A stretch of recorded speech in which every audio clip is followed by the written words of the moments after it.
Bonjour, c'est Anne-Sandrine Di Girolamo au micro des Ondes de Limo, le podcast immobilier attentif et curieux.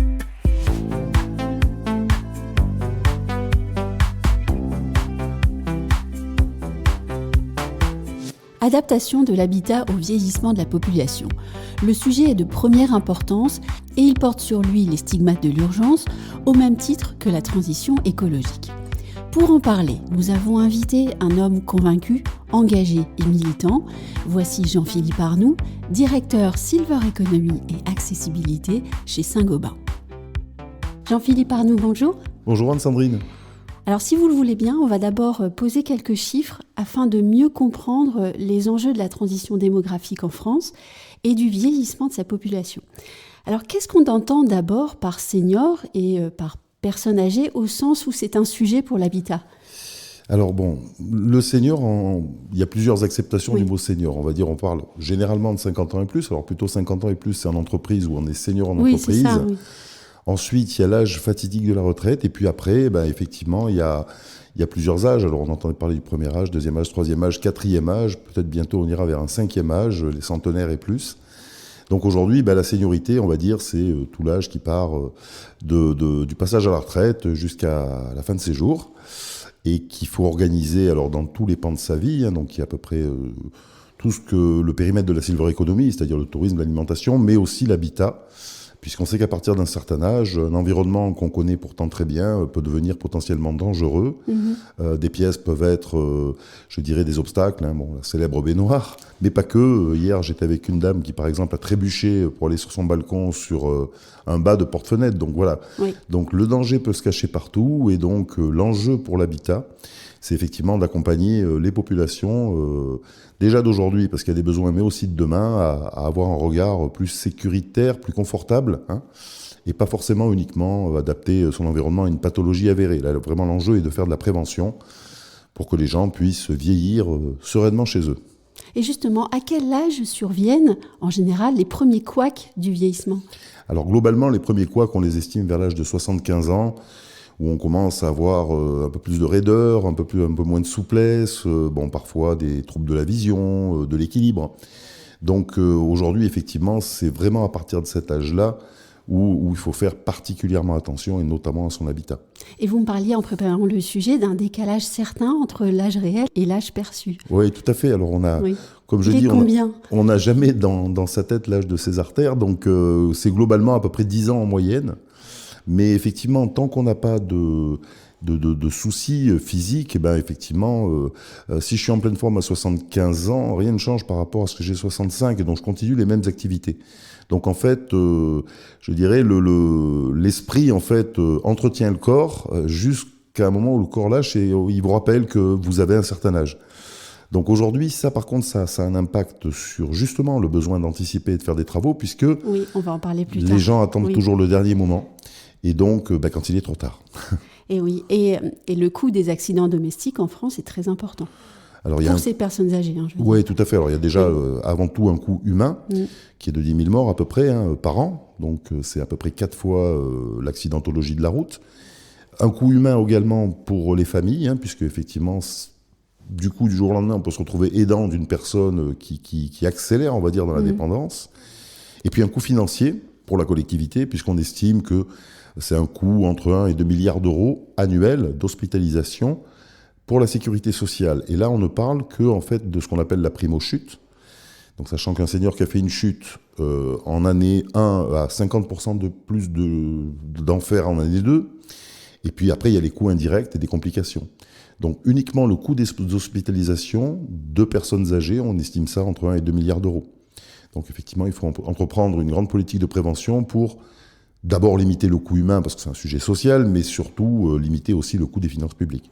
Est-ce qu'elle est vraiment nécessaire, cette politique ? Alors, ce que je veux demander, c'est quelle est la part de logement en France qui est déjà adaptée au vieillissement ? Très peu, en fait. On estime que c'est à peu près 10% de logements. Alors, qui sont adaptés. Adaptés. Donc, c'est énorme, le manque et le travail à faire. C'est colossal et c'est logique à la fois. En fait, aujourd'hui, alors on a un chiffre qu'on cite souvent chez Saint-Gobain pour dire que 80% des logements qui seront présents en 2050 sont déjà construits. Donc en fait, le gros sujet est la rénovation.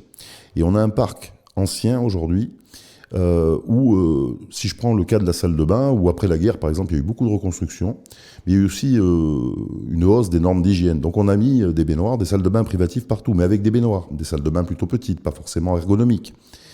Et c'est aujourd'hui ce parc-là qu'il faut qu'on traite. Et puis après, c'est purement pragmatique. C'est-à-dire, nos personnes âgées aujourd'hui, qui sont nées dans les années, on va dire, 45-50, aujourd'hui, sont alors à 60% propriétaires de leur logement. Mais c'est des vieux logements, pas forcément bien sûr adaptés. Et donc du coup, alors non seulement elles ne veulent pas en changer, ce serait simple de dire, ben voilà, allez dans un logement adapté, parce qu'il y a tout l'environnement social du logement qui est très important, mais en plus, ben voilà, elles attendent le dernier moment pour entreprendre quelque chose, et c'est ça qui est compliqué. Alors il y a cette notion d'adaptation, puis il y a aussi tout simplement la notion d'accessibilité, alors au sens plus large, du logement. Alors pour les personnes handicapées, c'est comme ça que la loi française l'a abordé, mais il n'y a que 4% des personnes âgées qui finissent en fauteuil roulant. Mais ceci dit, c'est important que le logement soit accessible, parce que si à partir d'un moment, j'habite dans Paris par exemple, un immeuble au 6e étage sans ascenseur, je ne pourrai plus sortir de chez moi, même s'il est adapté. Et donc du coup, on sait très bien que d'être confiné chez soi accélère le vieillissement. Donc il y a cette double notion, l'accessibilité alors de toute la ville, mais également l'adaptation interne du logement. Oui, avant de parler d'adaptation, eh bien, j'ai beaucoup aimé l'une de vos expressions, parce que vous avez dit, et pourtant, le senior, il a du bon, en fait. Et peut-être qu'on ne s'en souvient pas assez. Alors oui, parce qu'aujourd'hui, déjà, alors, si on prend purement pragmatiquement des chiffres, c'est à peu près un Français sur 3 aura 65 ans et plus entre 2025 et 2030. Donc c'est déjà un tiers de consommateurs. Ensuite, le senior, il ne faut pas croire que le senior est un retraité oisif. Le senior, en fait, est hyper actif dans la société. Et lié encore dans l'économie, en fait. Et alors, un lien colossal dans l'économie qu'on estime à 4% du PIB, mais qui est un PIB immatériel et non avoué. Donc c'est pour ça que quand des fois, mon ami Serge Guérin dit souvent, si un jour tous les seniors se mettent en grève, on aura un gros problème dans ce pays. Donc du coup, voilà. Et après, si je prends par exemple des territoires ruraux, un senior, c'est de la consommation de produits, mais de services. Et donc aujourd'hui, on a beaucoup, par exemple, de maires qui cherchent des solutions pour garder cette population, parce que cette population veut dire peut-être besoin d'une aide à domicile, jeune, peut-être avec des enfants, donc ça pourrait maintenir une classe d'école et ainsi de suite. Donc il ne faut pas, je dirais, minimiser le poids économique des seniors. On a trop tendance dans ce pays à les considérer comme un poids économique au sens de la retraite, au sens des dépenses de santé, alors qu'en fait c'est un véritable moteur économique et qui alimente et alimentera encore plus, je dirais, des pans entiers de l'économie. Donc, prend la santé, on estime que les dépenses de santé vont augmenter entre 12 et 20%. Les dépenses de santé d'un senior sont de rapport de 1 à 6 par rapport à un jeune actif. Là où aux États-Unis, on estime un jeune actif consomme en moyenne 3 000 € de santé par an, un senior c'est entre 12 et 17 000. En France, ça doit être pas très loin via la parité euro. Donc il y a ce sujet-là, mais il y aura aussi le sujet du tourisme, de l'alimentation et bien sûr du logement, puisqu'il y a le sujet de la rénovation, puis il y a le sujet également, alors, à l'autre bout de la chaîne des EHPAD, avec tout le côté, je dirais, problématique épidermique régulière et sorte de marronnier de la presse, mais enfin, bon, les 90% des EHPAD font un bon job, vraiment. Oui. Plutôt conçu là pour des très dépendants et des maladies neurodégénératives notamment.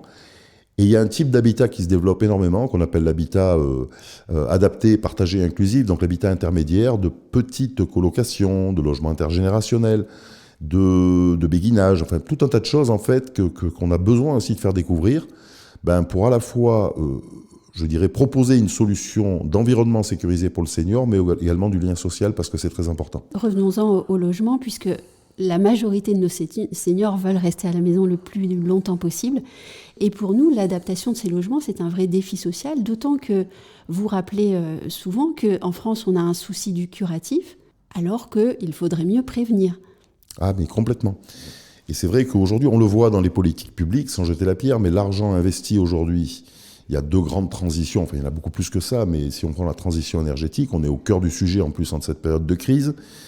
Effectivement, ça c'est toujours quelque chose qu'on dit chez Saint-Gobain, mais l'énergie la moins chère est celle qu'on ne consomme pas. Donc effectivement, il y a ce sujet d'adaptation des logements, à la fois pour un point de vue économique, ça c'est ce qu'on voit à court terme, mais surtout émissions de gaz à effet de serre. En France, l'adaptation des logements a toujours été finalement le parent pauvre ou la transition oubliée. Alors pourquoi ? Parce que historiquement, en fait, Au niveau des ministères de la santé et du handicap, on s'est toujours intéressé à la perte d'autonomie au sens handicap du terme, c'est-à-dire en fait fauteuil roulant. On a créé des normes pour ça, la dernière en date, la loi Elan et la loi douche zéro ressaut, plutôt dans les bâtiments neufs, parce que c'est facile finalement d'apporter de nouvelles normes dans le neuf. Mais quand on a parlé de ça, alors, et puis il y a eu surtout la loi pour tout ce qui est adaptation logique des cafés, hôtels, restaurants. Bon. Quand on a fait ça, en fait, on s'adresse à un public de 600 000 personnes. Le handicap touche à peu près 11 millions de personnes, mais en fauteuil roulant, c'est 600 000 personnes. Un chiffre assez stable, bon an, mal an. Les seniors de 75 ans et plus, à partir de 2026, seront 6 millions. Donc c'est un rapport de 1 à 10. Et là, par contre, il n'y a rien de fait. C'est-à-dire qu'effectivement, il n'y a pas de dispositif incitatif. Alors, il y a des campagnes de prévention, notamment la Caisse nationale de solidarité pour l'autonomie en parle souvent. Mais il n'y a jamais eu vraiment de dispositif, par exemple, fiscal. Alors, il y avait un crédit d'impôt, mais qui consommait très peu d'argent public, parce que, je dirais aujourd'hui, très peu connu. Et puis aussi parce que les gens ne s'avouent leur perte d'autonomie que quand il est trop tard. Donc, bon.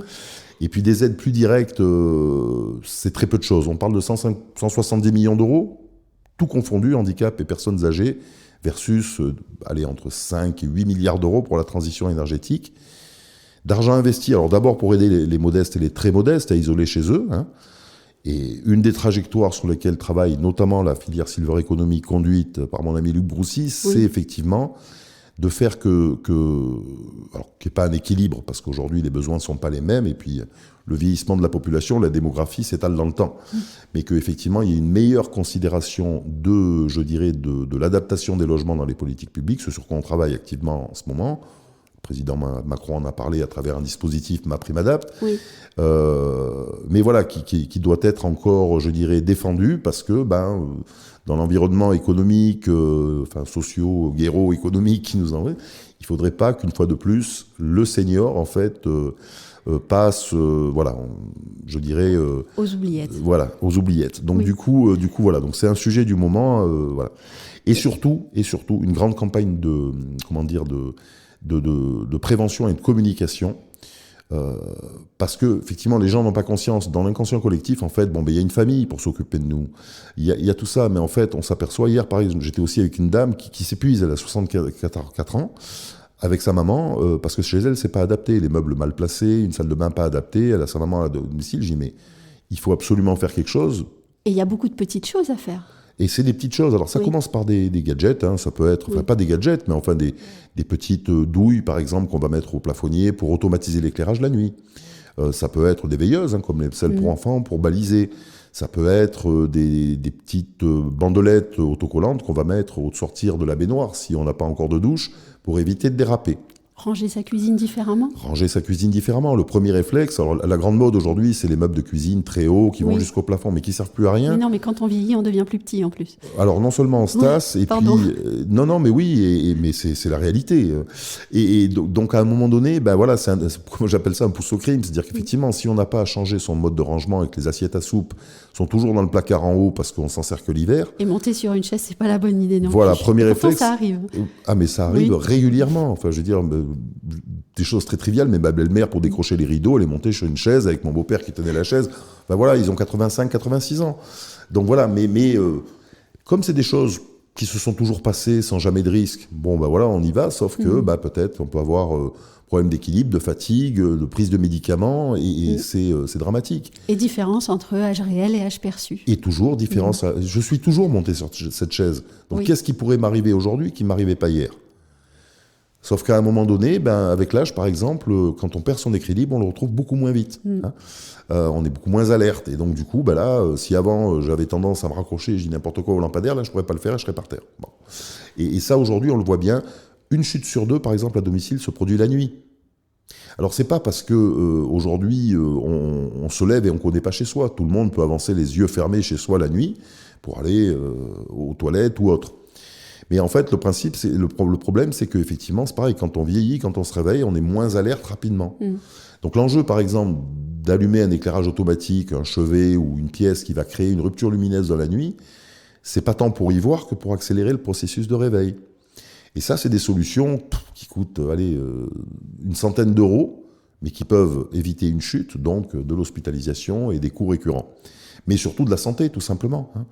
Parce qu'après, alors, il y a tout ce qui va être conséquent à la chute, qui va accélérer la perte d'autonomie physique, morale et le glissement et ainsi de suite. Donc aujourd'hui, tout ce qu'on pourra éviter pour justement augmenter ce qu'on appelle l'espérance de vie en bonne santé, il faut le faire. Et l'environnement bâti, son chez-soi, qui doit être, je dirais, un cocon dans lequel on passe toujours plus de temps. En moyenne, dans la vie, on passe 80% de son temps, ça aussi c'est un chiffre qui marque les esprits, dans des bâtiments, que ce soit chez soi ou au bureau. Donc c'est énorme, on passe que 20% de notre vie dehors. Et quand on vieillit, on passe toujours plus de temps. Donc si c'est pas adapté, on maximise les risques, et donc voilà. Donc c'est un gros enjeu. On peut revenir au travail du gouvernement, parce qu'il travaille quand même un petit peu. Oui. Le rapport de Jean-Luc Broussy a eu c'était un grand pas en avant, déjà.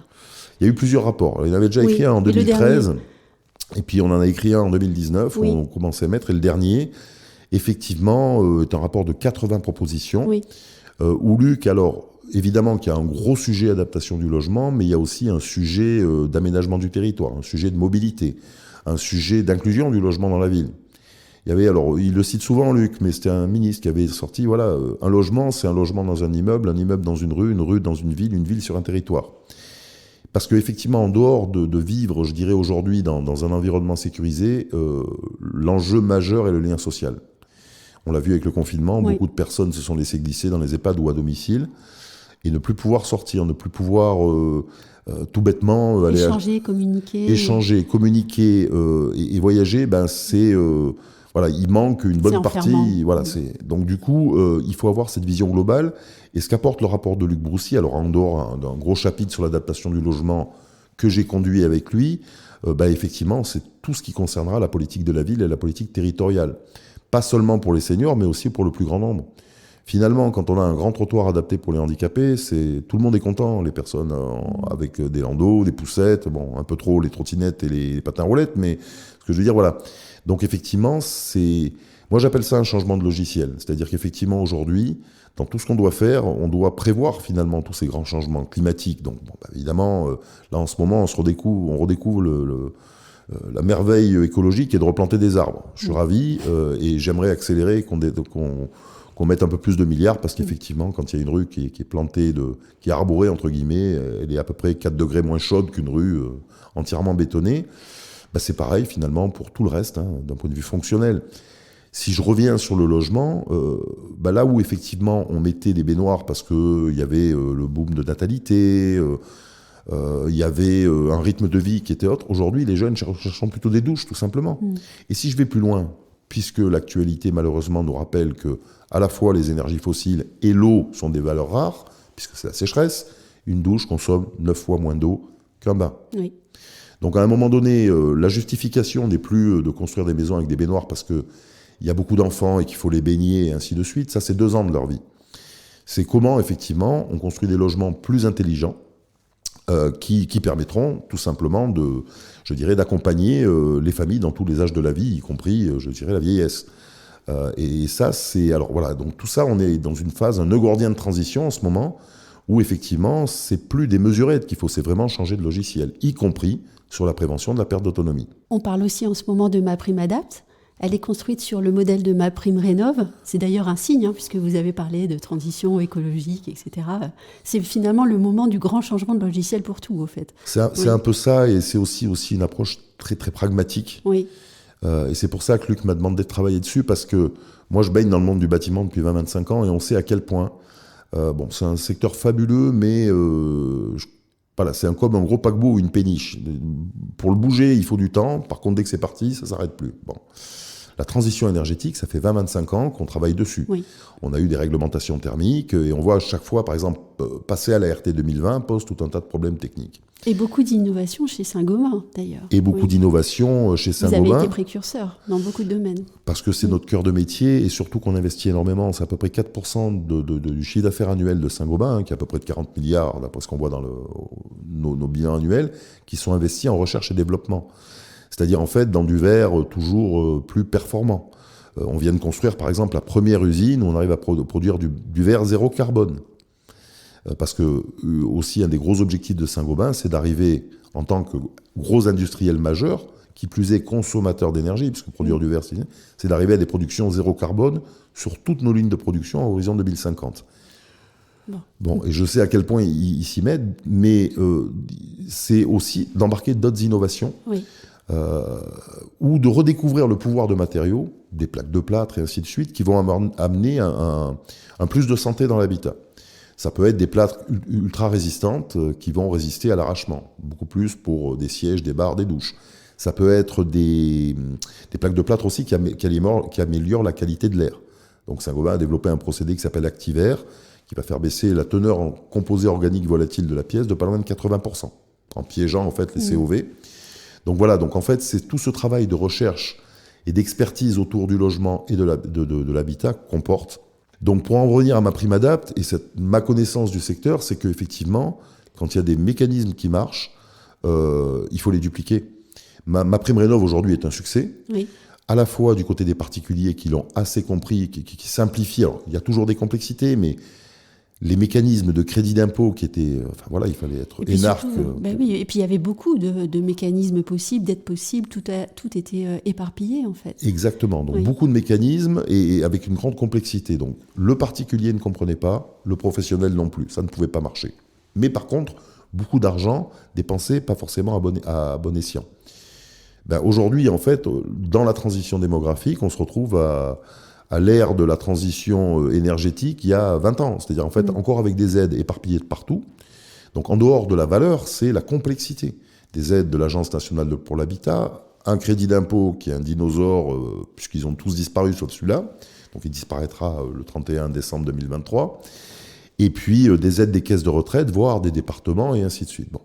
Donc, du coup, l'idée, effectivement, de MaPrimeRénov', donc sans avoir fait l'ENA, c'était de simplifier tout ça, de dupliquer un maximum de choses pour que aussi l'artisan comprenne, enfin, les entreprises comprennent plus facilement, parce que derrière, c'est pas le tout... Et que leur travail soit facilité aussi.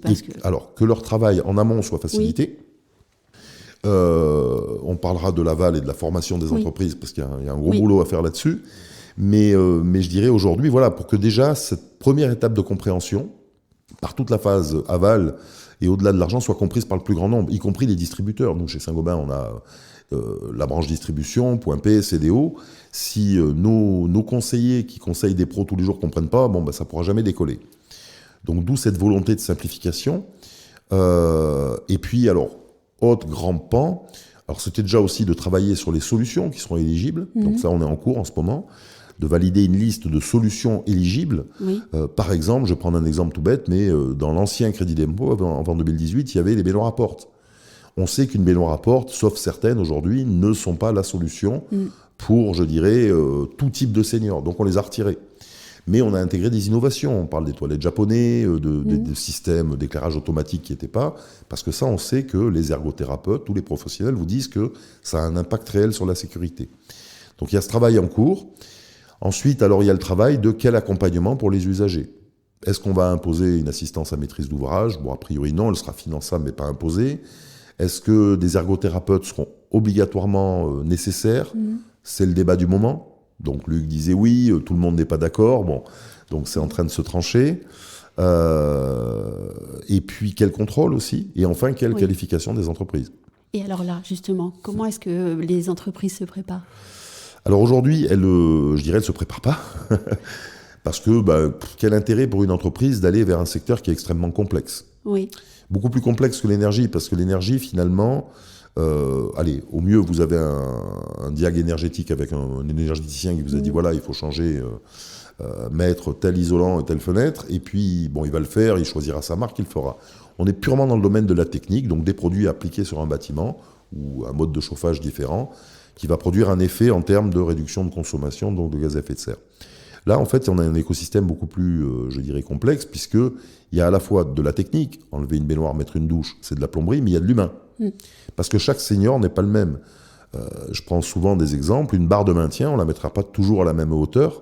En fonction... Alors, quand c'est un fauteuil roulant, souvent, oui, on la mettra de la même hauteur. Un toilette pour un fauteuil roulant, il est conçu pour s'adapter à la hauteur du fauteuil, pas la personne qui fera un transfert. Une personne âgée, chacun a une taille différente, une force différente. Donc, en fait, il faudra s'adapter à chaque situation. Alors, des fois, il y aura des ergothérapeutes qui ont fait un rapport et qui ont dit à l'artisan il faut que telle barre soit à 60 cm et pas à 70. Dans d'autres cas, non, il faudra qu'il le fasse tout seul quand il n'y aura pas eu d'ergothérapeute. Et aujourd'hui, les seules formations qui existent sont celles qui ont été initiées par les organismes professionnels aux alentours des années 2005, quand il y a eu la loi de 2005 pour le handicap. Alors, je vais les citer. D'un côté, vous avez les pros de l'accessibilité de la Fédération française du bâtiment, et puis Handibat et Silverbat, qui a été une extension plutôt tournée senior que handicap, qui est portée par la Confédération des artisans et des petites entreprises du bâtiment. Est-ce qu'elles sont encore à jour ou est-ce qu'elles ont besoin d'être... Alors, elles évoluent régulièrement, mais pour moi, elles ont besoin d'aller beaucoup plus loin, justement, sur la seniorité, plus que sur le handicap. Ce sont toutes des formations, on va vous expliquer la norme, parce que le bâtiment est habitué à la norme.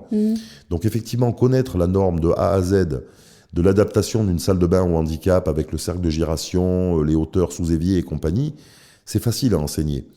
Enseigner à travers des cas pratiques toute la finesse qu'il faut avoir pour adapter un logement à une personne âgée, c'est encore autre chose. Et à mon goût, elles sont encore toujours trop handicap. La norme rassure, on ne pourra jamais normer la transition démographique. Et aujourd'hui, c'est ça qu'on doit apprendre. Donc pour moi, elles ont besoin d'évoluer, mais elles ont le mérite d'exister. Pourquoi ? Parce qu'elles intègrent le facteur humain. Et ce facteur humain, je dirais, il est capital, évidemment, pour le handicap. Il l'est encore plus pour les personnes âgées. Donc déjà, ça habitue l'entreprise à un écosystème, par exemple, d'accompagnement d'administration, des caisses de retraite, voilà. C'est pas forcément le cas pour la transition énergétique. Et puis aussi, moi, ce que je dis souvent, c'est que ça permet à ces entreprises d'émerger parmi toutes les autres entreprises pour dire, voilà, nous on a cette qualification. Elles sont plus visibles. Elles seront plus visibles et important à double titre. Alors, ça peut être une famille qui cherche un bon artisan qui a des minimums de connaissances, ok. C'est aussi et surtout, pour moi, tous les acteurs publics de territoire, les conseils départementaux, les CCAS, hein, donc des mairies, tous les centres communaux d'action sociale, qui eux, tous les jours reçoivent des administrés, ça peut être le petit maire d'un petit village, et qui ne savent pas orienter, conseiller les gens, parce qu'aujourd'hui, les entreprises ne sont pas visibles, les procédures sont compliquées, et ainsi de suite. Et est-ce qu'il y a des labels ? Et donc, alors, il n'y a pas de label aujourd'hui, il n'y a pas de RGE qui existe. Donc moi, ce que je propose dans ma prime Adapt, c'est que déjà, toutes ces entreprises qui ont fait cet effort de formation, déjà qu'elles soient reconnues dans un label, mais qui ne soit pas une nouvelle formation, elles en ont déjà une, alors peut-être un recyclage en ligne ou quoi. Une mise en valeur, en fait. Mais une mise en valeur, mais par contre avec la validation de l'État. C'est-à-dire qu'effectivement, sans exiger, moi j'appelle ça une validation d'acquis de compétences plutôt qu'une nouvelle formation, parce qu'elles ne la feront pas. Mais l'idée aussi est de conditionner demain une partie des aides à ça pour donner envie à d'autres entreprises d'y aller. Ou à des entreprises qui ont déjà été formées mais qui ont baissé les bras de revenir. Aujourd'hui, les entreprises labellisées par les organismes professionnels, on les estime à peu près à 3 000, 3 500 en France, sur 750 000 entreprises, mais il y en a eu quand même 15 000 de formés. Donc ça veut dire 12 000 qui ont baissé les bras. Donc, ce que je veux dire, c'est que celles-là, elles ne demandent que demain, je dirais, à revenir dans ce marché-là. Et pourquoi tout à l'heure vous avez parlé de nécessité accrue de contrôle ?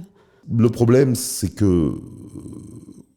comment vous dire je vais reprendre... Il faut aussi peut-être structurer là aussi. Il faut exactement beaucoup plus contrôler. Alors, un des dispositifs qui est prévu, par exemple, c'est que l'entreprise soit obligée de poster des photos une fois le chantier effectué, de sorte que, même à distance, un ergothérapeute pourra regarder s'il n'y a pas de grosses aberrations. Et ça serait un moyen que, alors là, pour le coup, la transition énergétique peut permettre, parce que l'implantation d'une douche, moi, du premier coup d'œil, je vous dis s'il y a un problème ou pas, là où, sur la transition énergétique, on ne peut pas le faire.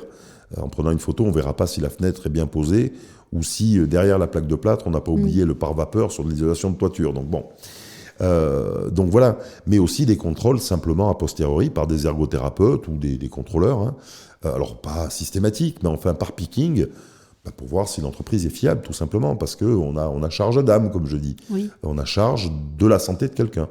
On prend pied dans l'univers de la santé, même si le monde du bâtiment en est très loin. Mais là, pour le coup, l'acte de rénover, d'adapter, est un acte aussi de santé, de prévention. Vous allez reprendre bientôt le siège des ministères comme vous vouliez. Où se trouve le travail encore à faire alors ? Le travail à faire aujourd'hui, je pense que énormément, à commencer par le président, de gens sont convaincus. Ensuite, pour moi, alors, il y a encore des travaux à faire. Par exemple, on travaille sur une charte d'engagement. Mais c'est plus une question d'arbitrage. C'est où le gouvernement place la stratégie, pour être très clair. Et combien ?